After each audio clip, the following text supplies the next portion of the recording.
So, hi hello friends నమస్తే. Welcome back to our new video. మరి ఈరోజు ఈ వీడియో వచ్చేసరికి ఏంటి అంటే ఆహ్, ఏపీ పాల్ సైడ్ సంబంధించి పాలిటెక్నిక్ కాలేజెస్ ఎన్నుంటాయి? ఆంధ్రప్రదేశ్‌లో పాలిటెక్నిక్ కాలేజెస్ ఎన్నున్నాయి? అండ్ సీట్స్ ఎన్నున్నాయి? గవర్నమెంట్ సంబంధించి ఎలా ఉంటుంది? అండ్ ప్రైవేట్ సంబంధించి ఎలా ఉంటుంది? ఒక్కొక్క కాలేజ్‌లో ఎన్ని సీట్స్ అనేవైతే అవైలబిలిటీ ఉంటాయో ప్రతి ఒక్క ఇన్ఫర్మేషన్ కూడా ఈరోజు ఈ వీడియో అయితే తెలుసుకుందాము. సో, వీడియో నచ్చితే లైక్ చేయండి. ఈ లైక్ చేయడం వల్ల చాలా మందికైతే ఇన్ఫర్మేషన్ అనేది షేర్ అవుతుంది. రికమెండ్ అవుతుందన్నమాట ఈ వీడియో. అండ్ సబ్స్క్రైబ్ అయితే చేయడం మాత్రం మర్చిపోకండి. సో, వీడియోలోకైతే ఎళ్ళిపోదాం. ఆహ్, ఫస్ట్ వచ్చేసరికి బ్రాంచెస్. పాలిటెక్నిక్‌లో ఎన్ని బ్రాంచెస్ ఉంటాయి అంటే, ఇప్పుడు మీకు ఒక లిస్ట్ కనబడుతుంది కదా! ఇందులో ఈ ఉన్న ప్రతి బ్రాంచ్ కూడా పాలిటెక్నిక్‌లో వాళ్ళిచ్చిందే. నేనే రెడీ చేసింది కాదు. వాళ్ళు ఆల్రెడీ వాళ్ళ వెబ్‌సైట్స్‌లో ఇచ్చినియే. ఇన్ని బ్రాంచెస్ అనేవైతే ఉన్నాయో ఒకసారి చెక్ చేసుకోండి బ్రాంచెస్ అనేది. అండ్ మెయిన్ బ్రాంచెస్ వచ్చేసరికి ఏంటి అంటే మాక్సిమం టు మాక్సిమం అన్ని కాలేజెస్‌లో అవైలబిలిటీ ఉన్నదైతే CME, civil, ECE, triple E and mechanical. ఇవేంటి అంటే చూడండి సీసీ అంటే ఎలక్ట్రానిక్స్ అండ్ కమ్యూనికేషన్ ఇంజినీరింగ్ అలాగా మీకు కోడ్‌తో పాటు డెఫినిషన్ గూడా అంటే ఫుల్ ఫార్మ్ గూడా ఉంటుంది. బ్రాంచ్‌కి సంబంధించి. ఏ బ్రాంచ్ తీసుకుంటే బెటర్ అని జెప్పేసి ఒక మాటొస్తే గనక డిప్లొమా వచ్చేసరికి ఏ బ్రాంచ్ తీసుకున్నా పర్వాలేదు. ఏ బ్రాంచ్ తీసుకున్నా మనకి ఫ్యూచర్ అనేదైతే ఉంటుంది. సో, మనం ఈ బ్రాంచెస్ వెతుక్కునే విషయంలో మెయిన్ ఒక్క మాట చెప్పాలనుకుంటున్నా మీకు. మీరు ఫ్యూచర్‌లో ఏం అవ్వాలనుకుంటున్నారు? దాన్ని బేస్ చేసుకొనైతే మీరు బ్రాంచ్ అనేదైతే సెలెక్ట్ చేసుకోవాలి. సపోజ్ నేను సాఫ్ట్‌వేర్ ఎంప్లాయీ అవ్వాలనుకుంటున్నా ఫ్యూచర్‌లో. సాఫ్ట్‌వేర్ డెవలపర్ అవ్వాలనుకుని నేనేదో సివిల్ బ్రాంచ్ తీశాననుకోండి. నా ఫ్యూచర్ అనేది సాఫ్ట్‌వేర్‌లోకెళ్తుంది. సివిల్‌లోకే ఎళ్తుంది. సో, మీరేం అవ్వాలనుకుంటున్నారో ఫస్ట్ స్టెప్పే మీరు బ్రాంచ్ అనేదైతే బాగా వెతుక్కొని ఆలోచించుకోండి. చాలా టైం ఉంది. మీరు ఏ బ్రాంచ్ బావుంటుందని చెప్పేసి మీకు తెలిసిన వాళ్ళని అడగండి. రిలేటివ్స్‌ని అడగండి. ఆర్ మీ ఫ్రెండ్స్‌ని గాని, సీనియర్స్‌ని గాని అడగండి. మీరు ఏమవ్వాలనుకుంటున్నారో దాన్ని బేస్ చేసుకొని బ్రాంచ్ అనేదైతే సెలెక్ట్ చేసుకోండి. ఇది బ్రాంచెస్ సంబంధించనమాట. అండ్ ఇప్పుడు సపోజ్ నేను ఈసీఈ తీసుకుందాం అనుకుంటున్నాను బ్రో. ఈసీఈ తీసుకుంటున్నాను. మా దగ్గరలో ఉన్న నాకొచ్చిన ర్యాంక్ ఎంత? గవర్నమెంట్ కాలేజెస్ వస్తుందా? ఆర్ ప్రైవేట్ కాలేజ్ వస్తుందా? నేను ఏం కాలేజ్ పెట్టుకోవాలి? అండ్ సీట్స్ వస్తున్నాయా? రావా? అంటే ఇక్కడ మెయిన్ మీరు చూడాల్సింది ఏంటి అంటే మీ దగ్గరలో ఉన్న కాలేజెస్ ఉన్నాయా? లేదా? అని చెక్ చేసుకోవాలి. Government colleges or else private colleges. ఏ కాలేజ్‌లో ఎన్ని సీట్స్ అవైలబిలిటీ ఉన్నాయో కూడా చెక్ చేసుకోవాలి. ఏ ఏ బ్రాంచెస్ ఉన్నాయి? సీట్స్ ఎన్నున్నాయి? ప్రతి కాలేజ్‌లో ఈసీ ఉంటుందంటే చెప్పలేం. ప్రతి కాలేజ్‌లో సీఎంఈ ఉంటుందంటే చెప్పలేం. కొన్ని కాలేజెస్‌లో కొన్ని బ్రాంచెస్ మాత్రమే ఉంటాయి. సో, మనం ఎలా తెలుసుకోవాలి అంటే, నేనిప్పుడు ఒక పీడీఎఫ్ అయితే చూపిస్తా చూడండి ఒకసారి. Wait a second.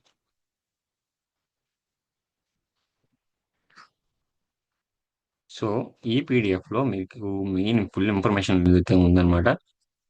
చూడండి. ఇది గవర్నమెంట్ కాలేజ్ లిస్ట్ అన్నమాట. ఇప్పుడుది ప్రీవియస్ ఇయర్‌ది. ఈ ఇయర్‌ది కాదు. ఈ ఇయర్‌ది ఇంకా లిస్ట్ రాలేదు. వస్తే నేను చెప్తాను. అండ్ ప్రీవియస్ ఇయర్ లిస్ట్ అన్నమాట ఇది. ఈ లిస్ట్‌లో మీకేంటి అంటే ఫస్ట్ మొత్తం టోటల్‌గా గవర్నమెంట్ కాలేజెస్ వచ్చేసరికి ఆల్ ఓవర్ ఆంధ్రప్రదేశ్‌లో 88 కాలేజెస్ అనేవైతే ఉన్నాయన్నమాట ఈ లిస్ట్‌లో. సో, ఇప్పుడు చూడండి నేను ఈ ఆంధ్ర పాలిటెక్నిక్ కాలేజ్ ఉంది కదా! ఈ థర్డ్‌ది ఆంధ్ర పాలిటెక్నిక్ కాలేజ్ కాకినాడ. ఈ కాకినాడ కాలేజ్‌లో ఇన్ని బ్రాంచెస్ అనేవైతే అవైలబిలిటీ ఉన్నాయి. ఆర్కిటెక్చరల్ అసిస్టెంట్‌షిప్ తర్వాత automobile engineering, civil engineering, computer engineering, electronics and communication engineering. And ఒక్కొక్క బ్రాంచ్ వచ్చేసరికి ఎన్ని సీట్స్ అనేవైతే అవైలబిలిటీ ఉన్నాయి. ఇవి చెక్ చేసుకోవాలి మెయిన్ అనేదైతే. ఓకేనా? ఇవి చెక్ చేసుకోవాలి. ఇప్పుడు మెయిన్ ఇంకొకటేంటి అంటే ఇది గవర్నమెంట్ కాలేజ్ సంబంధించి. ప్రైవేట్ కాలేజెస్ ఎలా బ్రో అంటే, ప్రైవేట్ కాలేజ్ కొంచెం కిందకొస్తే లిస్ట్‌లో వెయిట్ ఎ సెకండ్.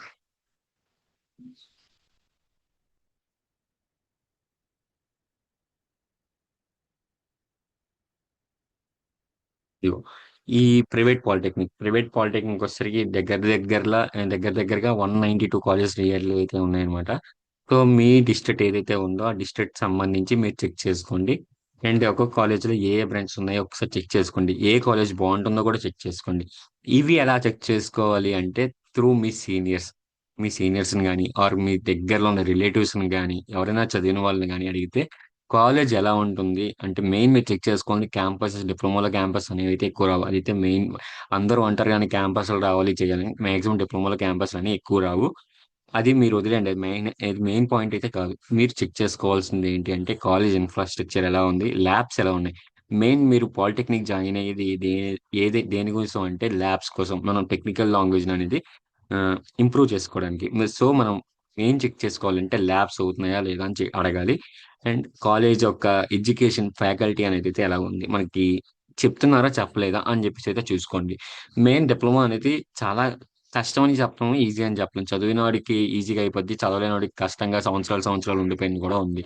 సో మీరు ఎంచుకున్నప్పుడే మీ ఫేవరెట్ బ్రాంచ్ కానీ మీ ఫేవరెట్ సబ్జెక్ట్స్ కానీ తీసుకుంటే మీరు బాగా చదవగలరు. సో మీరు వెతుక్కునేటప్పుడు చాలా జాగ్రత్తగా వెతుక్కోండి. చాలా జాగ్రత్తగా పెట్టండి వెబ్ ఆప్షన్స్ అనేవి కూడా. సో మీరు ముందే లిస్ట్ అనేది రెడీ చేసుకోవడానికి నేను ఈ వీడియో అయితే చేస్తున్నాను అనమాట. మీరు ఒకసారి చెక్ చేసుకుంటారు కాబట్టి.